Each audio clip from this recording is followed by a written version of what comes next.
So we hear a great deal about health and safety these days. What a waste of time and money, holding up the recovery of our industry and subjecting us to all those needless, annoying little rules.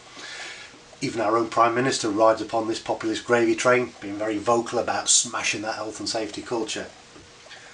But there's common confusion between good health and safety management, which helps to make sure that people finish their day at work as injury free and healthy as when they started, keeping the workplace efficient and safe.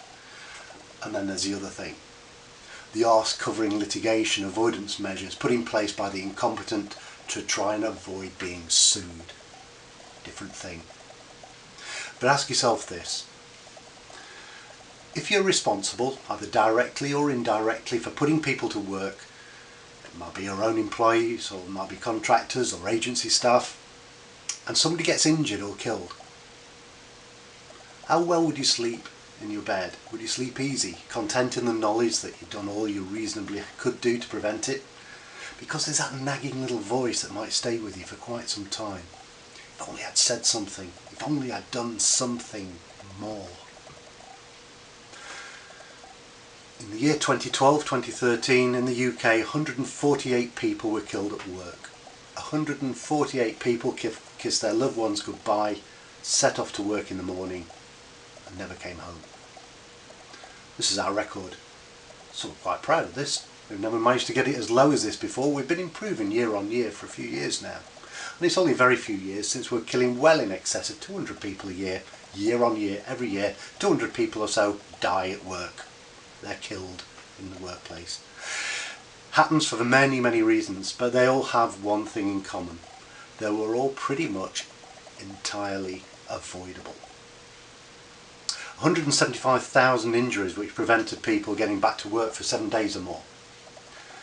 1.1 million working people suffering from work-related injuries or illness or disease. 27 million working days lost due to illness and injury last year, and it cost the UK nearly £14 billion. That's excluding cancer costs. Just think of the burden that places on the NHS.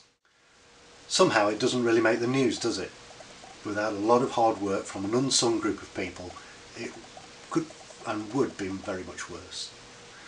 I'm a health and safety practitioner and I'm so tired of having to defend my profession from derision. You know, those social conversations that begin with, "Oh, what do you do? What do you do for a living?" And end in, "Oh right, yeah, health and safety. Shall we do a risk assessment?" I sometimes avoid it now and say I'm a consultant or I'm an electrical engineer, which is my original discipline. But there should be pride for what we do. The reality is that our actions prevent people getting hurt or killed. It's hard to measure sometimes, but without it, it will be a desperate workplace where human life becomes an expendable commodity for profit. And we don't have to look too far to see those nations that already have this approach. Please don't let's join them. Safety practitioners everywhere should be proud. You make a difference. Don't ever lose sight of that.